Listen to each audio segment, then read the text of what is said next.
गोसो आंनि लांदां लांदां मानो मोनो गोसो आंनि खाराव माराव मानो जायो गोसो आंनि सिरि सिरि मानो मोनो गोसो आंनि उसाव बादां मानो जायो नों खाथियाव गैयाब्लानो सना नों खाथियाव गैयाब्लानो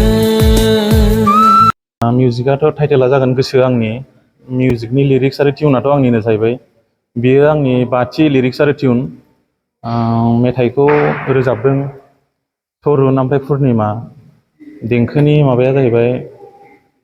मिउजिकखौ होदों मिउजिक डिरेक्टरा सोरांसा बसुमतारी सिगाङाव जेरखम नायनानै नोंथांमोना रायजोफ्रा बोजबदों बेबायदिनो बोजबदो बयनिसिमबो खावलायनाय थाबाय गुरैयै रिलिजआथ' नेक्स्ट उइकआवनो होनाय जागोन औ ओमफ्राय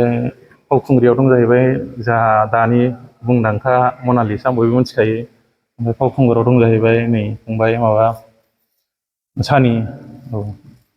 बेनोसै लकेसना बङाइगाव लादों माखासे ओमफ्राय गौराङाव लादों माखासे ओमफ्राय नैबे बाथौ मन्दिराव ओमफ्राय दा मोननैसो ओमफ्राय खाथि खाला लानाय जायगा लाबावगोन आरो ओमफ्रायो माबानि प्रडाक्सननि नामाथ' जाहैबाय सिख्रि सिख्ला फिल्म प्रडाक्सन सिगाङाव जेरखम अनसायदों बेबायदिनो अनसायदो रायजो राजाफोर आं दा आंनिनो फावखुंग्रि मनालिसाखौ बुंनो थाखाय एसे गुरै खावलायनाय जाबाय आरो अननानै बुंदो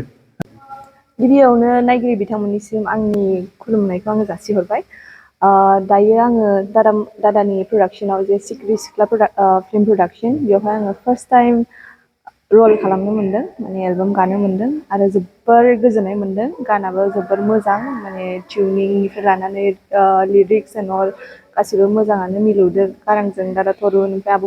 पुर्निमा मोनहा खनदों एन्ड बेयाव गानानै आङो बिराद गोजोननाय मोन्दों दायो आसा खालामो नोंथांमोना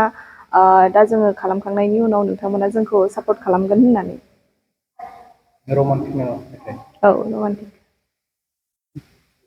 रायजो राजा गासिबो अनसायगोन आंबो आदानियाव एबार फार्स्ट टाइम गादों आदानि प्रडाक्सनाव रायजो राजाफोरा अनसायगोन होननानै मिजिंथियो थेंक इउ